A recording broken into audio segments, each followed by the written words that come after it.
Hello everyone, welcome back to another video.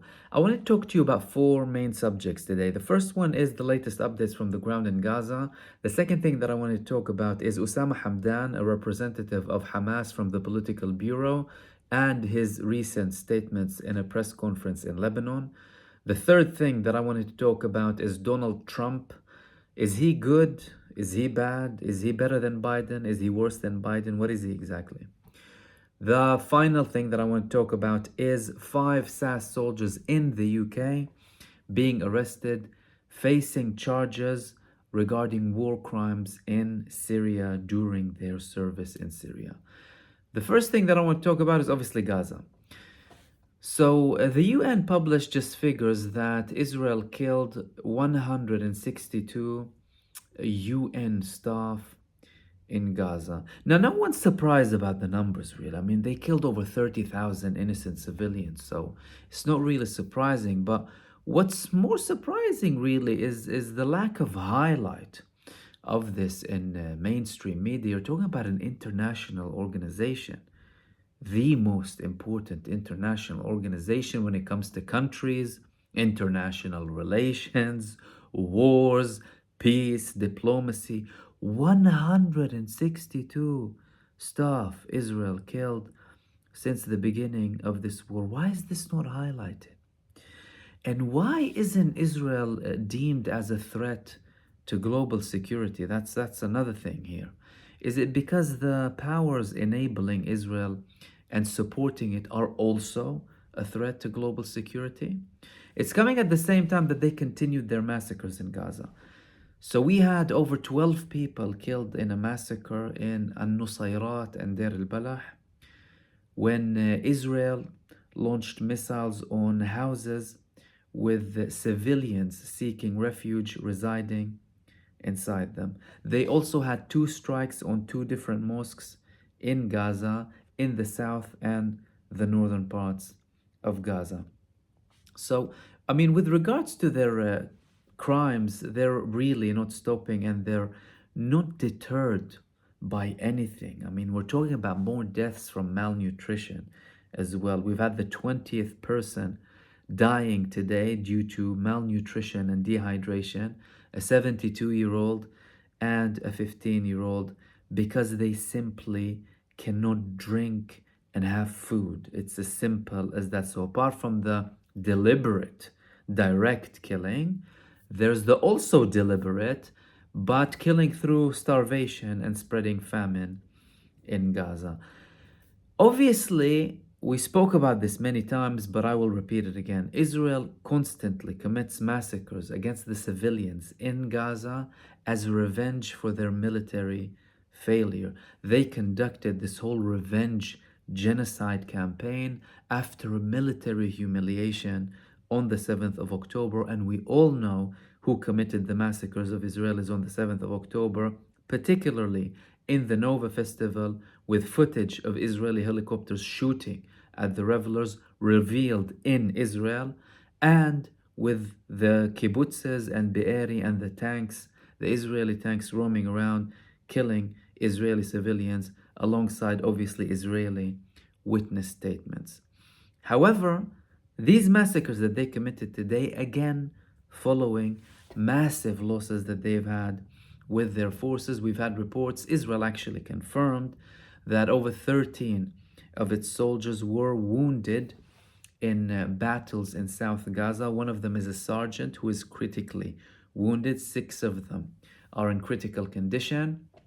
And we've also had obviously activity from the resistance movements in multiple parts of Gaza. One of the resistance movements was launching missiles in Jabalia at Israeli forces.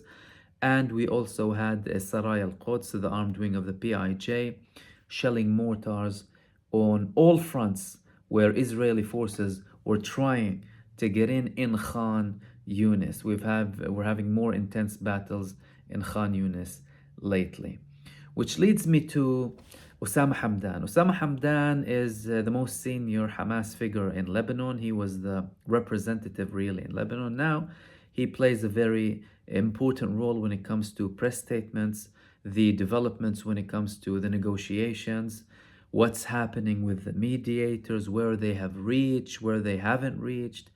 So he made a couple of statements today, and I highlighted some key points with regards to his statement. He mentioned that Israel is constantly delaying things when it comes to the negotiations. He confirms that Hamas is showing leniency. Now, many people are saying the ball is in Hamas's court, like the US, for example. Not many people, the US, okay? But they'll describe themselves as the world, right? The US is saying the ball is in Hamas's court.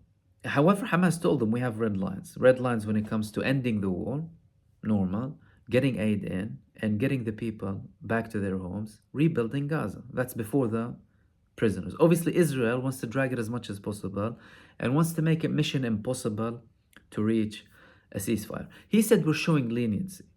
We're showing leniency as much as possible. However, we won't allow the negotiations to be a cover for ongoing crimes, which is what's happening at the moment.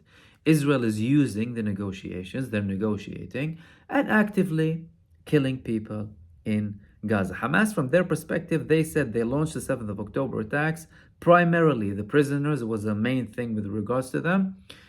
Israel obviously started committing this genocide and capital punishment against the civil population. An ethnic cleansing campaign that was already pre-planned. They failed. They're clearly failing as well. Now they're trying to drag it as much as possible. Why not? They're enabled by Western powers, aren't they? They're enabled by the US. Why should they stop?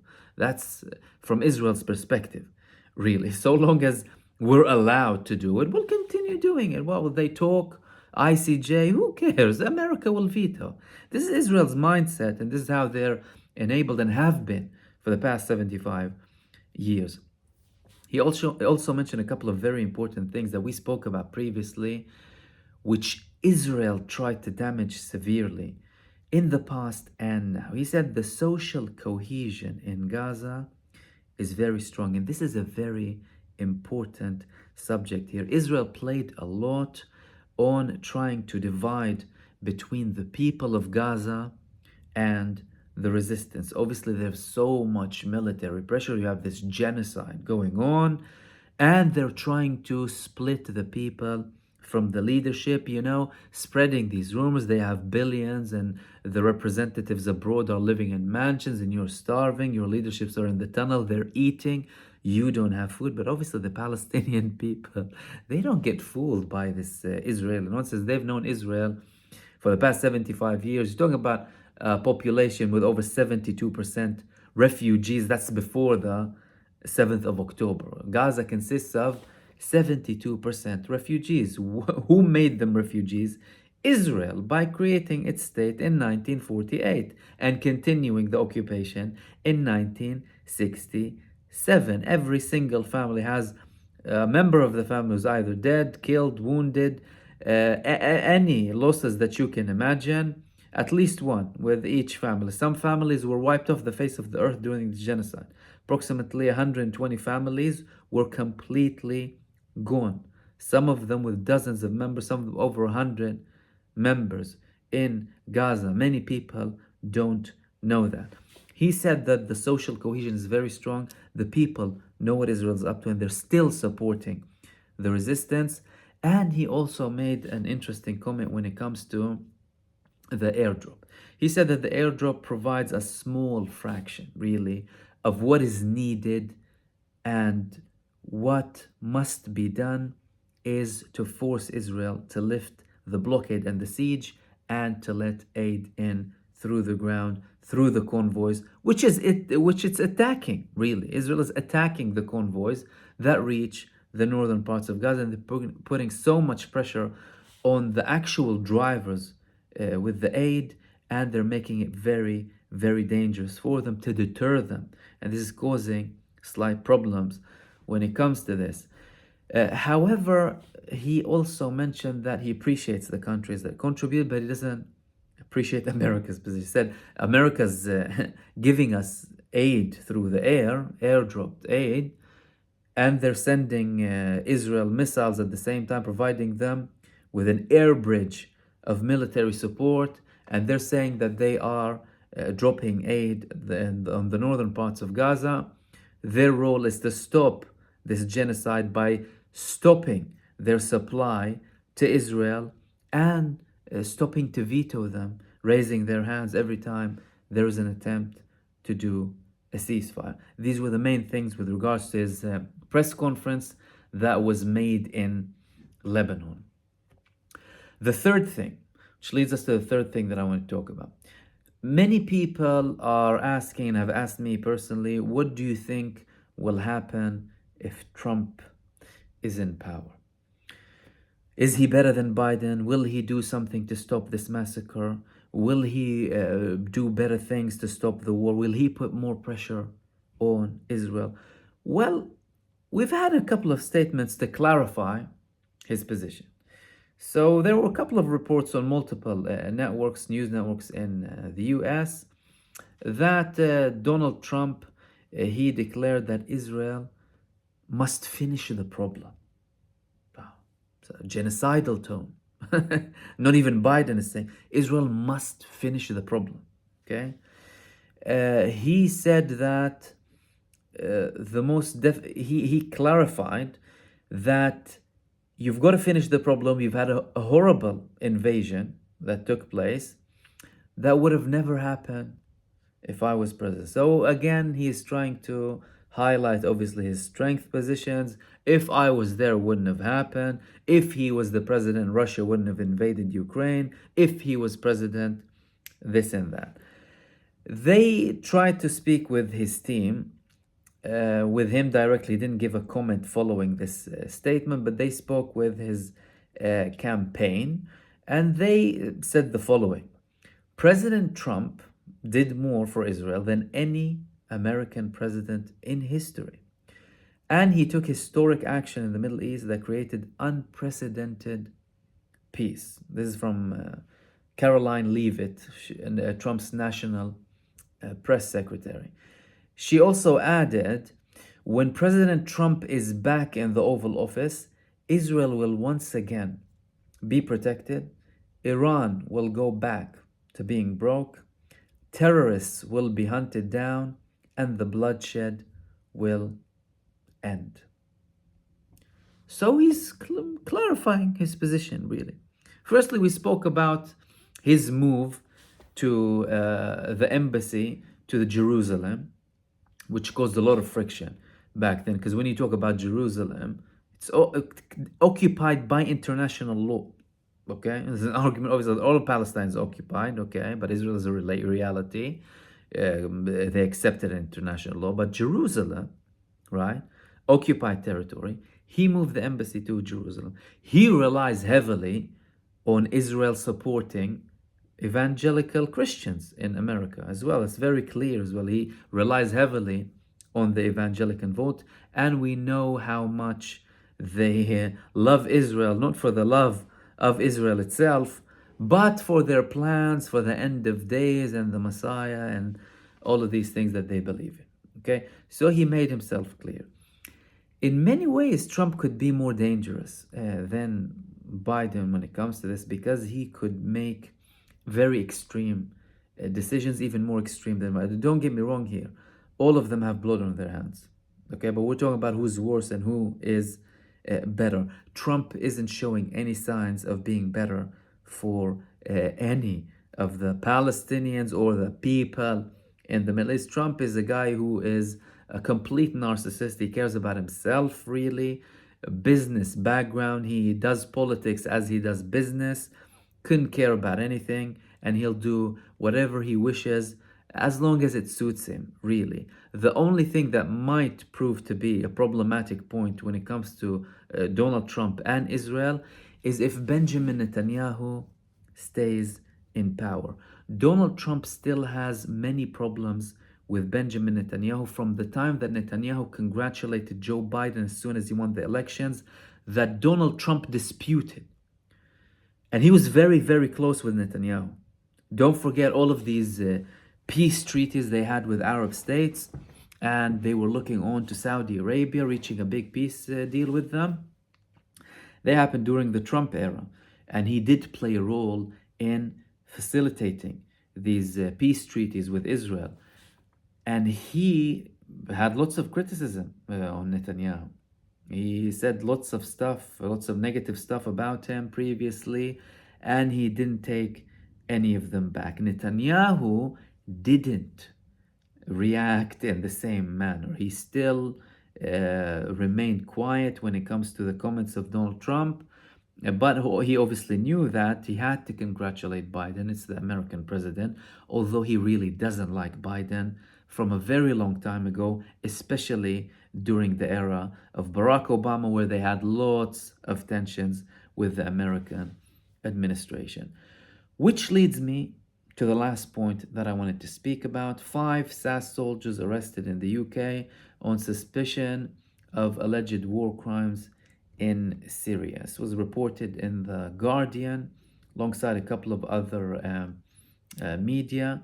They said that they have been arrested. There were rumors previously, turns out to be true. Ministry of Defense, they said from their perspective, we hold our personnel to the high standards, and any allegations of wrongdoing are taken seriously. Where appropriate, any criminal allegations are referred to the service police for investigation. This move is very interesting, especially in terms of timing, okay? Number one, it's important, although obviously put aside our criticism of the British foreign policy, right? And how poisonous it is, how harmful, how much of a threat, actual threat to world security and peace it is. The British foreign policy, the official British establishment foreign policy, awful foreign policy. However, when it comes to this, it's a good sign that people can be held accountable with regards to things that they do abroad. They're obviously sent by the government, but that doesn't mean you have an open check to commit crimes against humanity wherever you wished. Okay, they used to do that before, obviously. Many people got away with it, especially in Iraq. Iraq, lots of crimes against humanity. And remember, we didn't have social media. We had to rely on whatever we had, really. So, when you're talking about the genocide now, imagine how far we are, right? What we're talking here and what mainstream media is saying. It's like there are two different realities here, right? Someone must be wrong, okay? I'm not claiming I'm right? It's up for you to make your decision. But there are two realities. Imagine how it was 20 years ago, let alone 50 and 60 and 70 years ago. Did they tell us everything about World War II and World War I? It raises a lot of questions, to be fair. But the fact that these people are being charged and arrested is a very good sign. The question is here. They obviously belong to the Ministry of Defense, okay? Official Britain. How about British citizens, British nationals, who hold an Israeli passport and serve in the Israeli army? We saw what you did when it comes to ISIS and anyone going to fight for ISIS. Obviously, some of them, you didn't bring them back to the UK. As a matter of fact, you fought them over there. Although we all know what ISIS is. A group of intel people from all across the globe playing a role in the Middle East to cause more division, more sectarianism, more problems. We've seen their roles, and we know who their leader was, and who arrested them, and who released him, right? Who had a special status in a prison in Iraq, okay? Why are not the Israeli British nationals who fight for Israel in the IDF and participate in a genocide as defined by the ICJ, right, by the International Court for Justice, why are they not arrested? Why are they not charged? Why is no action being taken against them? Why are they roaming around freely? Why is Britain still having relations with Israel? I know it might sound weird to all of you, right? Because obviously we know the story, but we're just talking about it in terms of like logic, basic things, really. Why is Britain still in relationship with a genocide committing country? So if ISIS had a Zionist identity and they had a state, right? And the prime minister was Benjamin Netanyahu, that's fine.